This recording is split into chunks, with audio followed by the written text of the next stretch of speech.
Good morning dear students. पिछले online video में हमने देखा कि हमारी रिस्पॉन्सिबिलिटीज और हमारे सेंसिटिव्स मतलब क्या, हमारी जिम्मेदारी और हम संवेदनक्षमशील कैसे हो सकते हैं।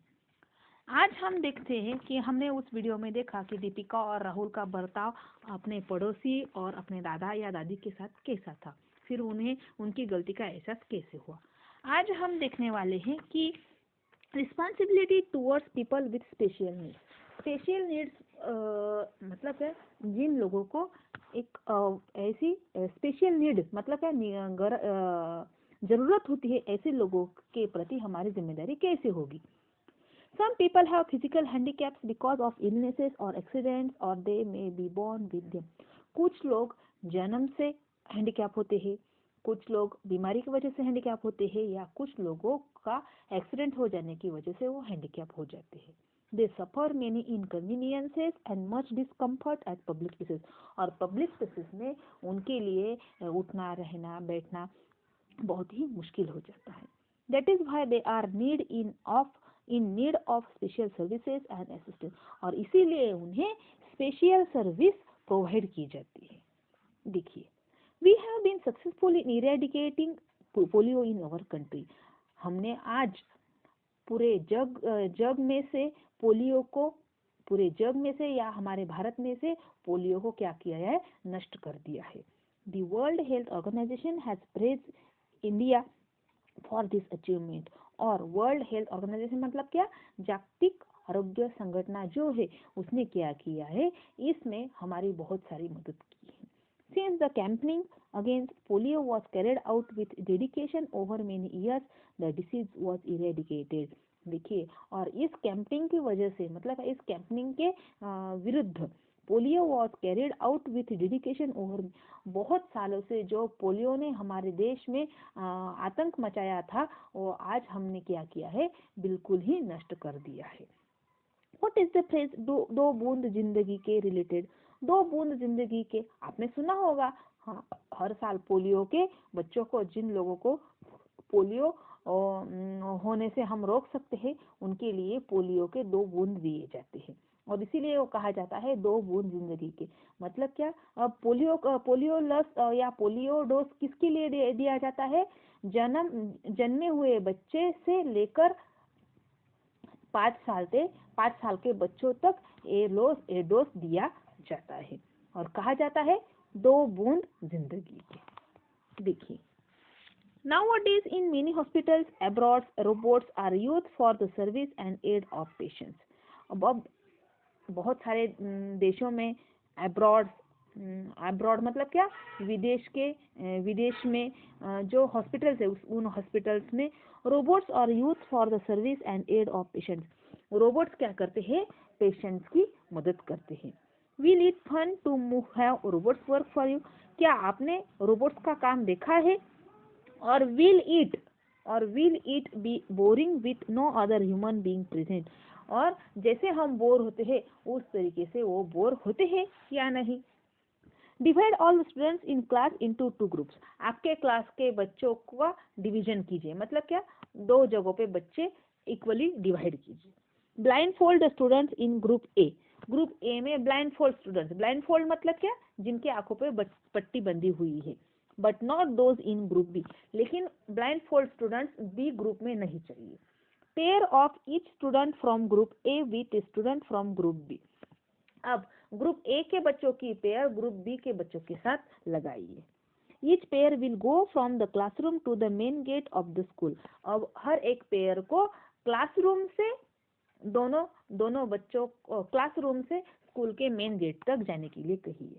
ऑन रीचिंग द गेट, अब गेट पे पहुंचने के बाद remove the blindfold and now, जिन बच्चों के आंखों पे पट्टी बंधी है उनकी पट्टी निकाल लीजिए, और जिन बच्चों के आंखों पे पट्टी नहीं है उन बच्चों के आंखों पे वो पट्टी बांध दीजिए। Return to the classroom in the same, और उसी तरीके से जैसे गए थे उसी तरीके से उन्हें गेट से क्लासरूम तक आने के लिए कहिए। What difficulties did you face while walking blindfolded? ब्लाइंडफोल्डेड मतलब अंधे बच्चों के, यानी कि जिनके आंखों पे पट्टी बंधी है, उन बच्चों को कौन सी तकलीफ होती है? बराबर है। उन बच्चों को क्या तकलीफ होगी, वो नॉर्मल बच्चों जैसे जोर से नहीं चल सकेंगे, या नॉर्मल बच्चे उनकी वजह से दौड़ नहीं सकते। Could you walk at normal speed while blind folded? अब अंधे बच्चों के या जिनकी आंखों में पट्टी है वो बच्चे क्या नॉर्मल स्पीड से चल पाते हैं? वे नॉट ब्लाइंड फोल्डेड, और जब आंखों पे पट्टी नहीं होती है, did you wait for your blind folded classmate और लीव द देम बिहाइंड? तो क्या फिर हमें हमारे ब्लाइंड फोल्ड क्लासमेट को छोड़ देना चाहिए या उसे हमारे पीछे छोड़ देना चाहिए? देखिए नेक्स्ट पेज पे क्या है। If your partner leaves you behind, अगर आपने अपने पार्टनर को पीछे छोड़ दिया, हाउ वुड यू फील, आपको कैसे लगेगा? You may have seen a blind person with a white cane walking along the street. आपने हमेशा देखा होगा कि जो ब्लाइंड पर्सन होते हैं वो ब्लाइंड पर्सन रास्ते पे चलते समय उनके हाथ में व्हाइट केन का यूज करते हैं, मतलब क्या छड़ी का यूज करते हैं। Blind people can walk about in public places freely with the help of the white cane, और जो अंधे लोग होते हैं या जिनकी आंखों पे पट्टी होती है वो लोग व्हाइट केन की मदद से बिल्कुल आसानी से चल सकते हैं। In some buildings, कुछ बिल्डिंग्स में the floor numbers on lifts are written in braille. Floors के नंबर्स ब्रेल लिपि में लिखे होते हैं। That helps a blind person to go to any floor they wish without help. और इसके वजह से क्या होता है, जो ब्लाइंड पर्सन है वो ब्लाइंड पर्सन किसी के भी मदद के बिना ऊपर जा सकता है। A blind person can also vote secretly like other citizens because of braille signs on voting machine. A blind person vote normal citizens की तरह वोट भी कर सकते हैं, लेकिन ब्रेल साइन की वजह से, क्योंकि वोटिंग मशीन में भी वो ब्रेल साइंस होते हैं। In schools, universities and in some other building, schools में, यूनिवर्सिटीज में और कुछ बिल्डिंग्स में, you may have seen a concrete slope next to the stairs. Stairs पे कॉन्क्रीट का स्लोप डाला होता है। दिस स्लोप इज कॉल्ड, इस स्लोप को कहते हैं ramp. This ramp make it possible for people in wheelchairs to enter the building. अब ये रैंप किसके लिए यूज किया जाता है? जो लोग हैंडीकैप होते हैं, हैंडीकैप मतलब जो लोग अच्छी तरीके से चल नहीं सकते हैं और जो व्हील चेयर पे होते हैं, इसकी वजह से क्या होते हैं, व्हील चेयर हम बहुत ही आसानी से ऊपर ले जा सकते हैं और ऊपर से नीचे ला सकते हैं। Some buildings also have special toilets for people in wheelchairs. कुछ बिल्डिंग्स में ऐसे स्पेशल लोगों के लिए, मतलब क्या, जो लोग व्हील चेयर पे होते हैं उनके लिए स्पेशल टॉयलेट्स भी होते हैं।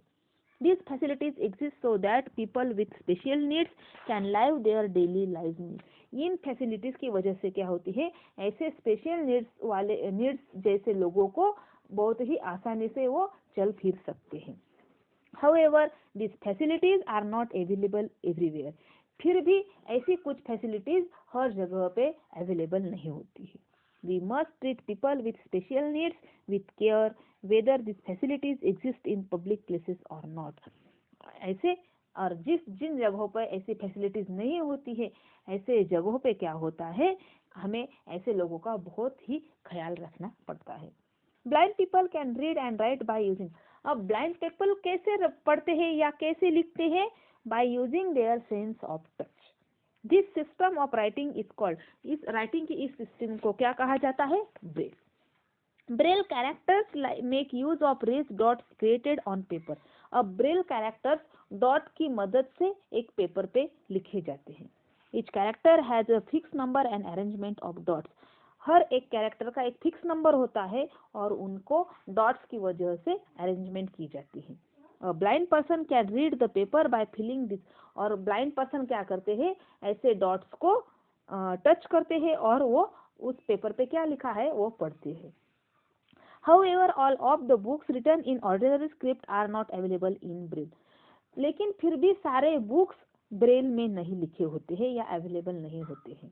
Blind persons can listen to the stories if they are read out. Blind persons फिर क्या करते हैं, अगर हम बोलते हैं या हम पढ़ते हैं तो वो हमारी बातें सुन सकते हैं। नेक्स्ट पेज पे देखिए क्या है। देखिए आपको दिखाई दे रहा है, एक लड़की पढ़ रही है और वो ब्लाइंड पर्सन सुन रहा है। एक लड़का भी जो व्हील चेयर पे, वो दोनों क्या कर रहे हैं, चेस खेल रहे हैं। Right your name using the Braille characters given below. अब ब्रेल कैरेक्टर्स के हिसाब से या डॉट्स की वजह से आप अपना नाम लिखिए. Tell us your friend's name, आपके फ्रेंड से उसका नाम पूछिए और using the science in the sign, और साइन लैंग्वेज के अनुसार उसे वो बोलने के लिए या लिखने के लिए कहिए। देखिए ब्रेल अल्फ़ाबेट कैसे होते हैं, नंबर्स कैसे होते हैं, ऐसे कुछ डॉट्स होते हैं, उन डॉट्स ए कैसे, बी, सी, और इनकी वजह से अपना नाम या कोई भी सेंटेंस तैयार किया जा सकता है। नेक्स्ट पेज पे देखिए, देखिए साइन लैंग्वेज है जो कि हमारे भारत में यूज होती है। ए के लिए कैसे साइन लैंग्वेज, मतलब क्या, जो बोल नहीं सकते हैं या सुन नहीं सकते हैं। सी के लिए, डी के लिए, आई के लिए, एन के लिए, इस तरीके की लैंग्वेज ऐसे स्पेशल नीड्स वाले लोगों को या बच्चों को पढ़ाई जाती है। People who cannot hear use sign language. अब साइन लैंग्वेज किन के लिए यूज होती है, जो लोग सुन नहीं सकते हैं। They are also taught how to lip read, उन्हें उसके साथ ही उन्हें लिप रीडिंग भी सिखाया जाता है। व्हाट अदर, मतलब क्या, दूसरे लोग क्या बोलते हैं वो उन्हें उनके लिप रीडिंग से पता चलता है। They can follow other people's speech, और वो क्या करते हैं, दूसरे लोग जैसे बोलते हैं उनकी तरह से वो बोलते हैं। If they speak slowly and, वो स्लोली बोलते हैं लेकिन क्लियरली बोलते हैं। Special sign news programs are broadcast on television for people who can, और जो लोग सुन नहीं सकते हैं उनके लिए टेलीविजन पे ऐसे बहुत सारे प्रोग्राम्स आते हैं। देखिए नेक्स्ट पेज पे क्या है, यहाँ पे 3 ऐसे फेमस पर्सनैलिटीज की स्टोरी दी गई है। देखिए, Sudha Chandran is an expert Bharatanatyam dancer. आपने सुधा चंद्रन का नाम तो सुना होगा। वो कौन है, एक्सपर्ट भरतनाट्यम डांसर, भरतनाट्यम की एक एक्सपर्ट डांसर है। She lost a leg in an accident, उसने क्या किया, एक एक्सीडेंट हुआ, उस एक्सीडेंट में उसके दोनों पैर काटने पड़े। However, even with an artificial leg, लेकिन वो उसने हार नहीं मानी और उसने अपने पैरों की जगह आर्टिफिशियल पैर बैठाई। सी कंटिन्यूस टू डांस, और आर्टिफिशियल लेग्स के साथ ही उसने अपना डांस कंटिन्यू किया। And act with great determination, और बहुत ही बड़े निश्चय के साथ वो आज डांस करती है। Ravindra Jain is a blind, Ravindra Jain एक म्यूजिक कंपोजर है, वो भी ब्लाइंड है। He has compose music for many, उन्होंने बहुत सारे मूवीज में म्यूजिक कंपोज किया है and television programs. He has also receive many awards for his music, और उसे बहुत सारे म्यूजिक के लिए बहुत सारे अवार्ड्स भी मिले हैं। शरद गायकवाड़ इज डिसेबल्ड, शरद गायकवाड़ एक हाथ से डिसेबल्ड है। However, he has made the country famous world, लेकिन फिर भी उन्होंने पूरे देश में, पूरे जग में इन स्विमिंग कंपटीशन में अपने देश का नाम रोशन किया है। देखिए ऐसे बहुत सारे लोग होते हैं जो हैंडीकैप होने के बावजूद भी क्या करते हैं, अपने देश का, अपने घर का नाम रोशन करते हैं, अपने में वो कोई भी कमी नहीं मानते हैं। अब देखिए इसके नीचे आपको होमवर्क दिया गया है, क्वेश्चन ए, क्वेश्चन बी, क्वेश्चन सी, एक्सरसाइज आपको कंप्लीट करनी है। और उसी एक्सरसाइज के साथ आपको क्या करना है, मैंने जो कुछ क्वेश्चंस लिख के दिए वो भी, उसके आंसर भी आपको इस चैप्टर में से ढूंढने हैं और लिखने हैं।